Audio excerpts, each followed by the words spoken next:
बापू, क्या याद कर रहे हो? ओह, अपने जीवन का वो पहला किस्सा जहाँ से आपके स्वाभिमान को पहुंची ठेस, इतिहास रचने वाली थी।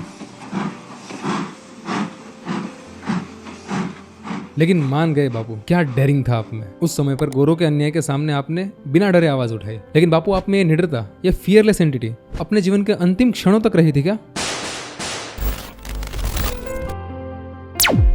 महात्मा अब नहीं रहे। राष्ट्र निर्माण के प्रमुख शिखर ऐसे गांधी जी की एक मराठी युवक नाथूराम गोडसे द्वारा निर्मम हत्या कर दी गई है। गांधी जी की हत्या के बाद से ही पूरे देश में शोक की लहर फैल चुकी है। पिता समान ऐसे देश के राष्ट्रपिता का साया मानो समग्र देशवासियों के सिर से हट चुका है। लेकिन ये बात भी सत्य है कि राष्ट्रपिता की हत्या के बाद से अनाथ से बन चुके इस देश और देशवासियों के दिल में बापू ने हमेशा हमेशा के लिए अपनी जगह बना ली है।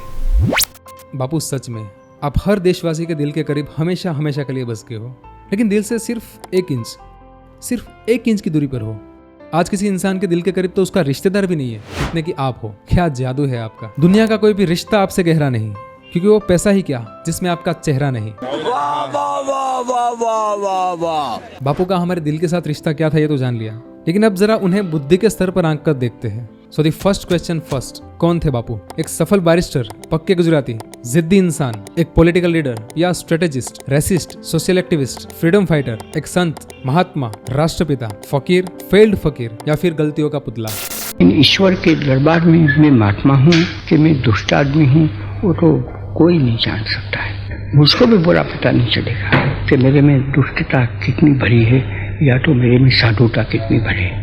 वो तो साधु हृदय है, दुष्ट हृदय, वो जानने वाला तो राम जी पड़ा है। हाँ, सच बात है।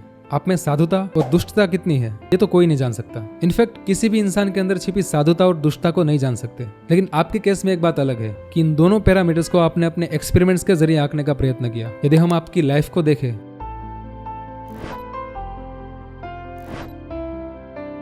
तो आपने मेनली सत्य, अहिंसा और ब्रह्मचर्य, इन तीनों पर अलग अलग एक्सपेरिमेंट्स किए। सत्य पर गांधी जी के एक्सपेरिमेंट्स तब से शुरू हो गए थे जब एक दिन बचपन में सिगरेट के लिए चुराए हुए पैसों का खुलासा अपने पिता के सामने कर दिया, जबकि उस चोरी का पता किसी को नहीं चलता। अगर गांधी जी न चाहते तो अपने लीगल प्रोफेशन में भी उन्होंने अपने क्लाइंट और केस की प्रामाणिकता के लिए सत्य का सहारा लिया। धीरे धीरे उनका सत्य के प्रति इतना आग्रह बढ़ गया कि आगे चलकर अपने हक के लिए लड़ी जाने वाली हर लड़ाई को उन्होंने सत्याग्रह नाम दे दिया। अब एक बात बताइए बाबू, क्या सत्य का आग्रह आपका इतना इंटेंस था कि चोरी चोरा के सिर्फ एक हत्याकांड की वजह से आपने लाखों लोगों की आशा के समान पनप रहा नॉन कोऑपरेशन मूवमेंट को सिर्फ एक झटके में खारिज कर दिया? ये सत्य का आग्रह था कि दुराग्रह? हाँ, इसमें कोई दो राय नहीं कि बाकी अन्य सत्याग्रह जैसे कि 1917 चंपारण सत्याग्रह, 1918 खेड़ा सत्याग्रह, 1919 खिलाफत आंदोलन, 1930 दांडी मार्च और 1942 क्विट इंडिया मूवमेंट।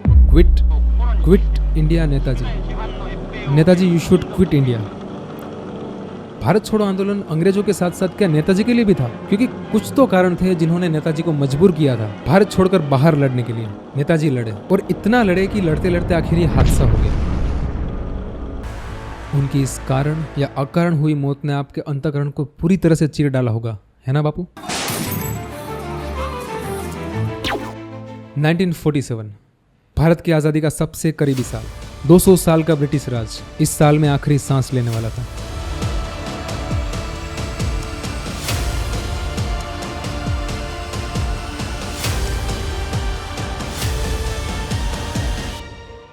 लेकिन इस साल में एक और बात खास है। महात्मा गांधी ने अपने नैतिक मूल्यों को सिद्ध करने के लिए दूसरे नैतिक मूल्यों को दांव पर लगा दिया। साल 1906 में 37 साल की उम्र में बापू ने ब्रह्मचर्य का व्रत लिया, जिसे करीब वो 40 सालों तक निभाते रहे। लेकिन फिर गांधी जी को लगा कि मेरे ब्रह्मचर्य जीवन की और मेरे सेल्फ कंट्रोल की परीक्षा होनी चाहिए, तो उन्होंने साल 1947 के शुरुआती महीनों में महिलाओं के साथ अजीबोगरीब प्रयोग करना चालू किया। एक तरफ भारत पाकिस्तान के बीच लकीरें खींचने का काम शुरू हो रहा था, तो दूसरी तरफ गांधी जी द्वारा स्त्री पुरुष के बीच की मर्यादा की लकीरें मिटाने का काम हो रहा था। ये ब्रह्मचर्य का प्रयोग जरूर था बापू, लेकिन क्या ये सत्य का प्रयोग था?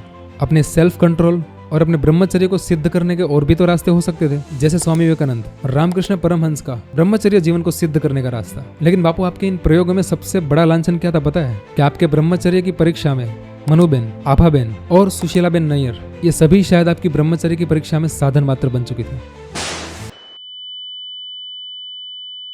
3 गोलियों से रक्त रंजित हुआ आपका यह बदन, कहीं 3 गलतियों का पश्चाताप तो नहीं था? आपको मारने वाले ने आप पर गोली चलाने से पहले आपको नमन किया था।